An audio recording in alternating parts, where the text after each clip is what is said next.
when you start the engine, each engine is started separately, and you use the main generator. The main generator has a starting winding in it, and you press a button just like you would for a tractor or something like that, and the main generator starting windings cranks the engine. How about in cold weather? Is it impossible? Well, it's tougher, yeah. I mean, the oil in these things gets like tar when they're really cold, and generally they're designed to run all the time in cold weather. And if you in their normal service lives, if they were shut down, they were kept in a heated building, and they do not have antifreeze in them. So if you shut them down in cold weather and you don't have them in a heated building, you have to drain the coolant. They do have a rust inhibitor, a water treatment, but that doesn't qualify as antifreeze.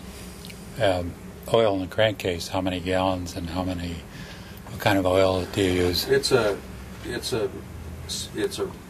We use an oil called Caprinus. It's a Shell product, and I don't remember the crankcase capacity. 250 gallons. In each engine? I just saw 250, so I don't know if it's each engine or both of them combined. I think it's both combined because, well, I know an RS3 is 200 because I just happened to look at the book on that the other day. These are a little smaller engine than those, so I would say maybe it's 300 between the two of them then. 150 each. Yeah, maybe that was it. It's 200 gallons of water. It's more than your car. And you can't take it to Jiffy Lube. No. It'd be fun to try. But. So does the oil have any characteristics that are different from a car? It has additives in it, yeah, it does, but I just can't tell you what they are. And they're, I mean, it's not oil you would want to use in your car, put it that way. What would be main Well, it's a high detergent oil. High detergent? Yeah.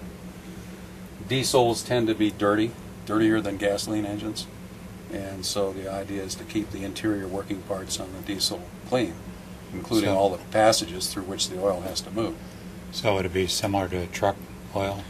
It's more similar to truck oil than it is to automotive oil, yeah. So where's the sticker for the oil change? That hasn't been done yet.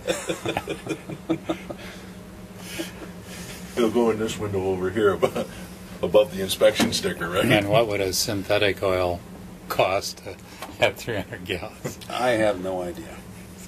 I really don't know. Would they have synthetic detergent oils that would work? If they did?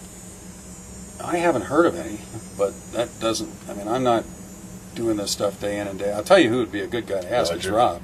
Or Roger, either one, yeah. Okay. I mean, they're more into the day-to-day use of this stuff than I am. I just happen to be the guy that rescued him from the scrap pile. Yeah. Great. And the difference between the main generator and the auxiliary generator? Well, the main generator does two things. It starts the diesel and it provides propulsion. For the traction motors? Yeah. The auxiliary generator charges the batteries and provides excitation for the main generator. So the auxiliary one would actually then help out with the lighting and everything? It puts on the lights, yeah, and it does not operate the cooling fans. They run off AC, and that's another attachment to the main generator. There's an alternator attached to it that drives the cooling fans. But the oxygen, its main function is charging the batteries. And there are two of everything on this locomotive. 2 diesels, 2 main generators, 2 alternators, 2 oxygens. If one engine goes down, you still move on the other one. Okay. I've told you more than I know. What else?